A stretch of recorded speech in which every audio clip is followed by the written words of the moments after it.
Hi, everyone. Thank you for joining us. Welcome to Ad Age Remotely. I'm Janine Poggi, Senior Editor here at Ad Age, and today I'm joined live by Steve Stoute, CEO and founder of the ad agency Translation, and author of the book, The Tanning of America, which explores the topic of race, culture, and marketing. Hi, Steve. Thank you for joining us. Hey, thank you for having me.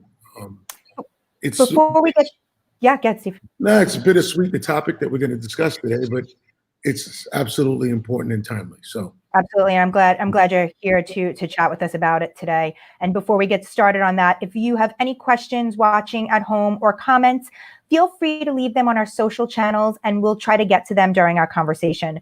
So, Steve, as you said, of course, it is bittersweet, certainly, that we're sitting here and talking about this, but I'm also glad that we are.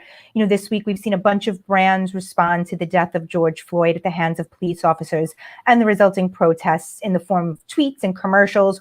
What do you make of the responses from brands thus far? Well, I think the responses that I've seen are typically what the ad agency, the ad industry does is it's Band-Aids, it's cover your ass kind of stuff. It's, put out a post that says Black Lives Matter or, something that so no one can actually say that you didn't say anything. But this is a problem that's systemic and it requires a long-term commitment. So, this is the beginning of it all. So let's say this is the beginning of a new day. So I'm not going to hold anybody accountable for what they posted in the last 2 days because they think that that's fine or enough. Their actions going forward, they'll be held accountable for how they act post these events. So then what does have to happen next? So now we've put out messages of support or there are commercials out there. What is the next step for a brand and the ad world for, trying to remove these Band-Aids and do something more sustainable and long-term? Well, the first thing is like this, you always hear the adage, like if you're part of the problem, if you don't do anything with the problem, then you're part of the problem. But like what I'm seeing is if you don't see yourself in the problem, you will not find a solution. And so I've been in the business for 20 years, and I've had I consider it a privilege to be an independent agency that I own for 20 years and working with some of the world's finest brands. So that part I feel great about. What I've seen over those 20 years in the business is, lots of Band-Aids, right? Like I said, the multicultural marketing, the cross-cultural marketing, diversity, then this other total market thing that is supposed to cover everybody. And yet you still don't see the true commitment to solving the problem, which is about understanding the community, which is about understanding the people. It's about education. It's about hiring.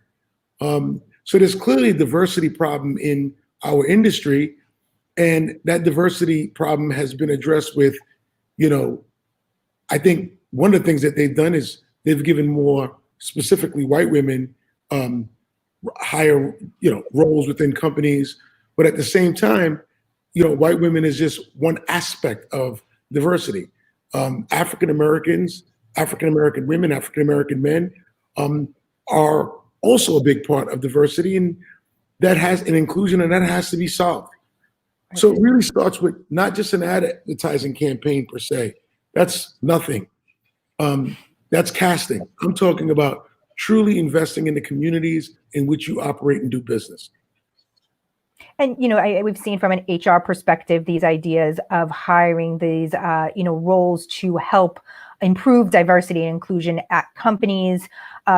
What are the next steps to those? Are those just, temporary fixes to the problem? Are we really seeing hiring practice change even with these new roles that have been created over the last couple of years? No. You see, I don't care what industry it is. If you don't feel that there's an opportunity for you to excel in that industry, then you're not opt in. So you're not getting enough African Americans inside the industry. They're not checking that box because they don't believe that there's a place for them to go and flourish, whether it's inside of a brand or inside of an agency. It's just that's part of the systemic problem of that business. You know, it's like in football. If you look at the NFL, if I ask a question to you listeners, how many white cornerbacks are there in the NFL? And the answer is like maybe one. I believe it's zero. But there isn't any white cornerbacks because when you're coming up in high school or Pop Warner football and you playing cornerback, they move you out that position because they don't believe that you can go all the way in that position. It's already predetermined. And when you do that, you'll never get that change. Or white running backs, the same type of thing. Right. In the advertising business, the young creative talent that's all over the world that can express themselves as writing and art directors and visual artists, they don't believe that the advertising business is a career for them, that they could ultimately become a vice president, a CEO. So that's why they're not in the business. But that's the business's problem. Because A, we're not helping foster a generation of talent, and B, we're not even getting the best talent in the world as a result of it.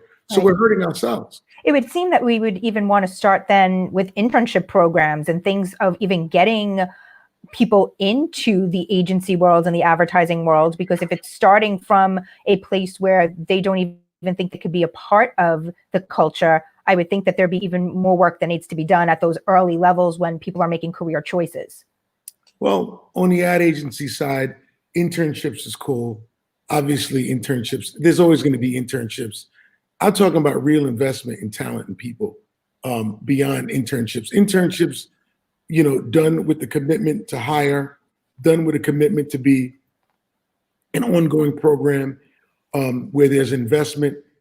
That part of it, it's part of a solution.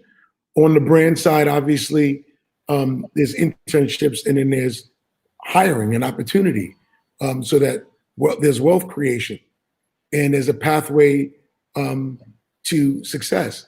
Those things, I believe, it's a combination of all those things, not just, you know, saying that you hired 4 African-American interns and, you know, they're learning, you know, the basics of copywriting. I mean, I get it, but there's a lot more to that. We've done that already. Right. And I'm not saying that doesn't exist, but it's a pimple on an elephant's ass as it relates to the size of the problem. Yeah. Right. So what advice are you giving to translations clients on how to use their voice and marketing power during this time? I'm telling them the same thing. It's the depth of the problem. You know, when you think about it as a creative agency, the first thing that everyone wants to talk about is, you know, let's make an ad. And we're going to cast African Americans in that ad. Casting has always been a bullshit solution. It's always been a solution that has not been met with the authentic intent of really nurturing the African American community. It's a way to just say, look, we're going to, you know, do an ad and hopefully someone sees themselves in that ad and they buy our product. But the commitment to a community is much different because that's when you're really focused on early education. You're focused on healthcare in that community. You're focused on many other layers that help us bring a community together. And that's what, I'm not saying the agencies necessarily can do that, but that's where these big, powerful brands who make billions of dollars serve in this community can actually reinvest in those communities. And I think post George Floyd, there will be an emphasis on what those brands are doing. Emphasis on what those brands are doing. Is it about donations and that as well? We are seeing some companies donate, but what do you make of those one-time donations are not, it's nice. A post and a one-time donation is nice. Those types of things have been done. Right. It's a true sustainable commitment. If you don't have an African-American strategy, you are part of the problem. I'm here with George Stoute, Steve Stoute, CEO and co-founder of Translation. I have a comment from Alfonso from LinkedIn. I don't think this is a question, but he does have a comment. That diversity problem is rooted in the education disparities between white and Black students due to lack of funding. Do you want to weigh in and comment on 100%. that, Steve?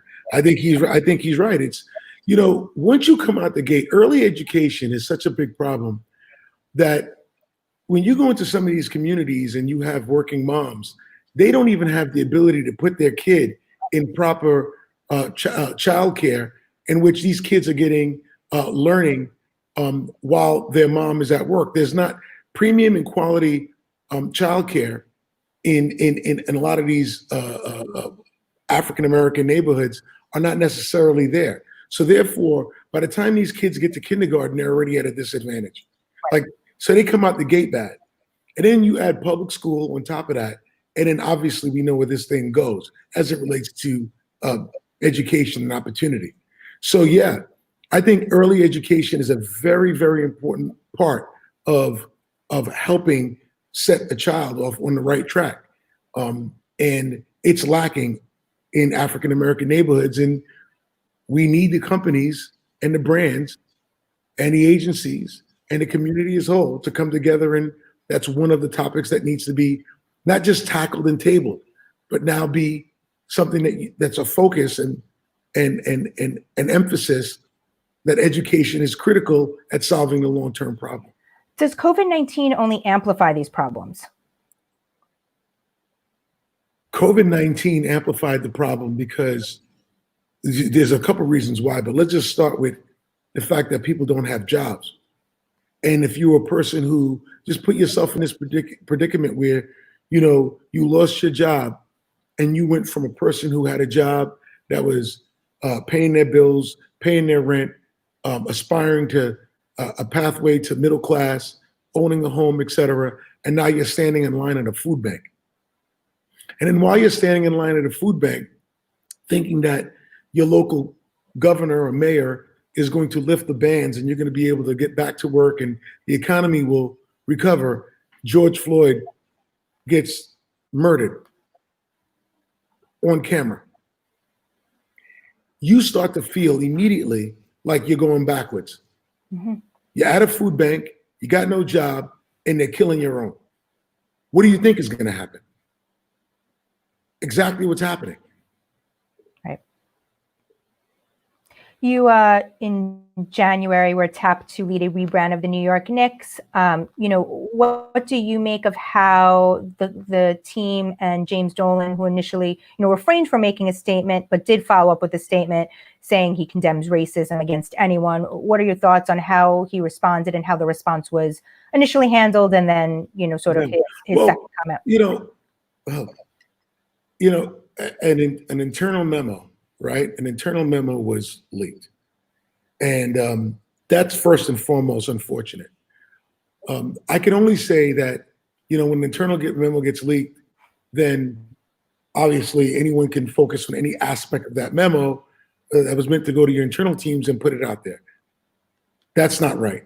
Secondarily, I think that the response has to be first and foremost understood where it came from. You can say a lot of things about the Knicks. You can say a lot of things about James Dolan. A racist or not supporting diversity and inclusion is certainly not one of them. The Knicks front office has been as diverse and more diverse than any front office earlier than any teams in the NBA. So I don't think that there's an issue with understanding if he's racist or anything of that matter. So him condemning it made perfect sense. But I think the larger issue is that a lot of companies and leaders don't know how to act right now. Yes. They don't know what to say. I mean, the temperature is boiling hot, and anything you say, whether you support Black Lives Matter, but you don't support the looting, or you support any aspect of it, if you're not, there's a very clear call that you have to make when you make a public comment during these times in which you're under heavy scrutiny. Mm-hmm. I think that everybody should choose their words wisely, because you will come under fire if you don't. And if an internal memo gets leaked or things like that and gets misinterpreted or edited, then you're going to pay the consequences of such. And I think that's, what we've seen that not only with him, but with other leaders or other organizations who've put themselves out there, trying to feel like they were making the right statement, but where it would work in other times, it's being met with a lot of scrutiny and headwinds today. Yeah, and I think what Dolan initially said is interesting, that he didn't feel like he was in the place to initially make a comment. And I do think that that's how what I'm hearing from other brands and other leaders is something that they also feel. So how would you advise, those people? Is it about educating themselves first, or what should they do to get to a point where they can say something, or should they say something if they don't feel like they are the right person to speak about it? I think that it all is around action. Like the talking about it stuff is just over with. Like I don't know how to stress the talking about it not having the impact that it used to have. The talking about it, unfortunately, this is one of these things where actions speak louder than words, and you're going to be held accountable for your actions. So saying nice words and making nice posts are going to matter, not at all, actually. But how you hire, I seen a tweet, I seen something yesterday, a brand did something and the guy said, that was a nice graphic on Black Lives Matter, but let me see a picture of your executive team and your board members. That's what I want to see. And I can just speak in the case of the New York Knicks. They could show you that picture of that board and that executive team and feel proud of the fact that it's inclusive and diverse.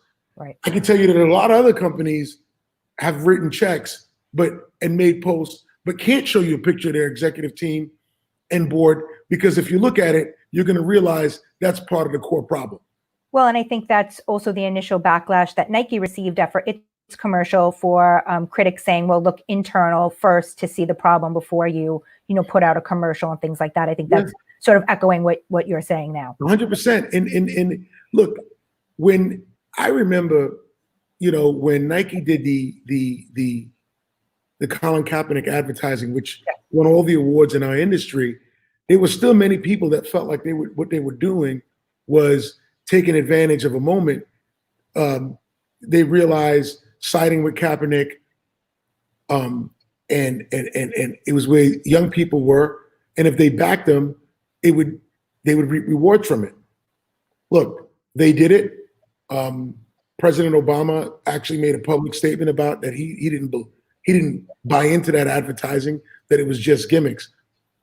But I think Nike, which makes billions and billions of dollars off of the African American community, needs to really step up besides advertising. I mean, you talk about a brand that's capitalized for decades, or for young Black people doing anything they can to buy the most expensive sneaker in the business, in the market.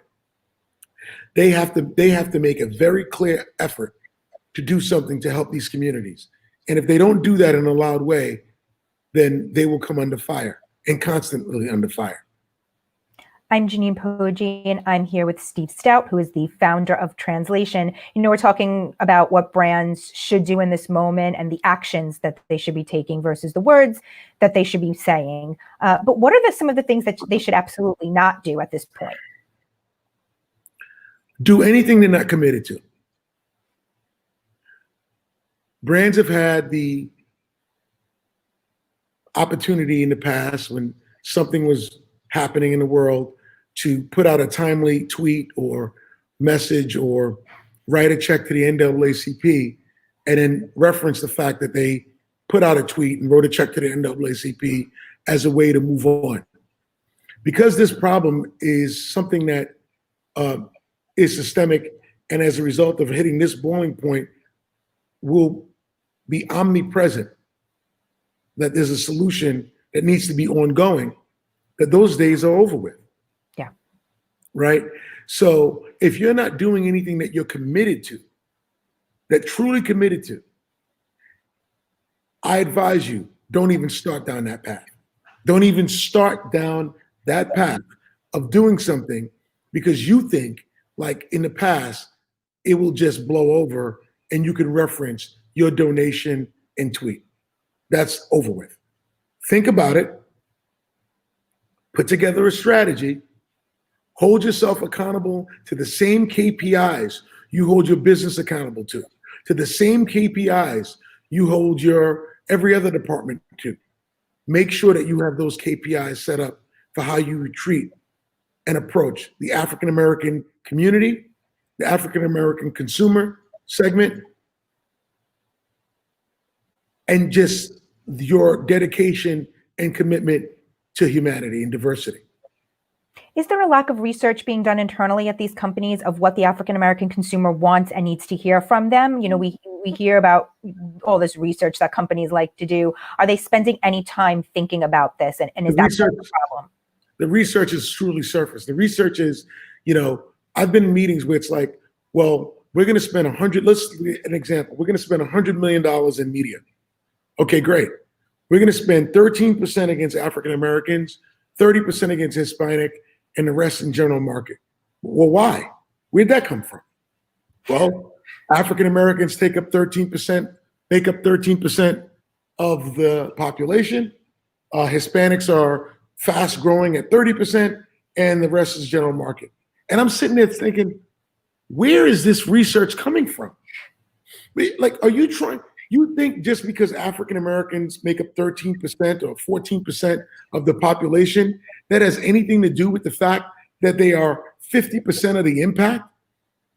Like, the research is skewed because you're counting numbers based off of population, but you're not counting numbers based off of the impact of this audience. And you believe, another thing that brands believe is, because they're going to do a total market strategy and they'll put an African American in the ad, then that covers them off with African Americans. These things are completely poorly researched. They're not factual. They have nothing to do with solving a problem. And they're more CYA initiatives versus a commitment to understanding that consumer and being able to be lockstep with that consumer and where they are today and where they're going tomorrow and what moves them. Anything, and it's a question from social, anything that you have seen from brands that is encouraging? Are there any brands that you have seen that are taking steps in the right direction? It's too early to tell. Commitment is commitment. You know, I could say, yeah, Bank of America wrote $1 billion. That got a bunch of headlines. Great. What's the commitment? You know, the commitment is very, very important. And there's some, look, I can tell you there's some great executives out there who, if they had their druthers, they would go hard and strong and deep in helping solve this problem. It's the kind of people that they are.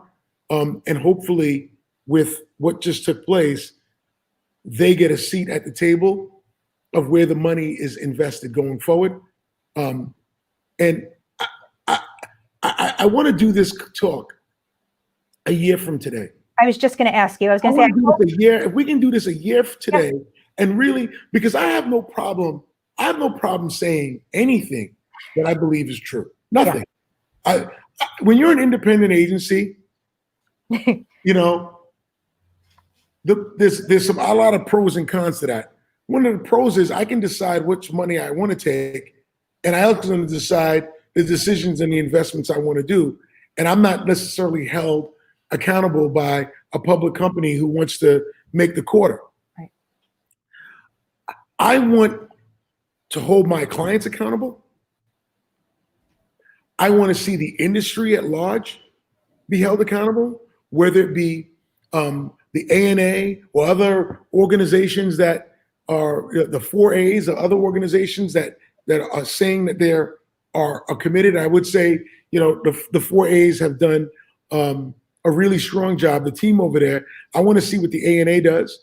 I want to see what the leaders and the board members of the ANA does. They're the most powerful people in this industry at pulling off a solution. I want to have a conversation with Mark Pritchard about this. I think Mark has been definitely an outspoken person about media, images, diversity. And I'd love to talk with him about, you know, the best ways of not moving Procter & Gamble forward but moving the industry forward in understanding what they can do. Because I think that he has a big voice at the table.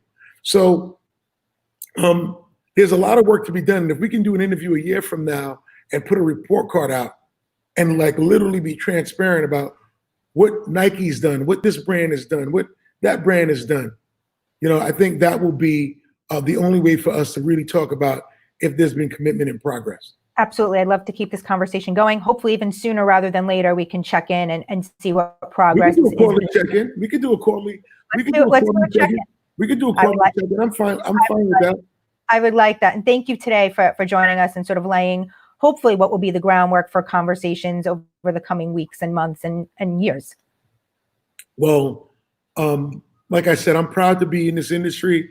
I left the music industry early on to be in the advertising business because I understood the impact of images. I remember as a kid watching television commercials and wanting to be, you know, wanting to do those jingles and wanting to be a part of those campaigns. And when I got the opportunity to do it, I did it with all my heart and passion, and I put myself in it. In the beginning of this industry, it was tough. You know, a lot of people didn't understand this guy coming from hip hop. What is he going to add to the table? And it was a white man's boys club. And I got, you know, sort of the sidecar. And I stayed at the table, and I've met a lot of great people in this industry who've helped me and supported me. You know, guys like Michael Casson, who I've known for the entire ride, and John Donovan, who was at AT&T, who's an amazing man, and Bill Lamar and Don Thompson at McDonald's, who've been there for me. I mean, there's been many executives who's helped me. So I don't want to act like the industry is bad. And like I said, those people, those great people who've helped me, if we can get today's version of that to come together and understand that this is a problem that needs immediate attention, that requires a commitment, and requires an African-American strategy, because that strategy will lead to solving the problem. If not, you are complicit to the problem. Thank you, Steve. I appreciate you joining us. And as always, thank you to our Ad Age crew, Alfred Mascaroni, Anna Sakula, Max Sternlicht, and Elise Liffring for making this live stream happen. And thank you for everyone for tuning in. Thanks, Steve. Thank you. All right, guys. Bye-bye.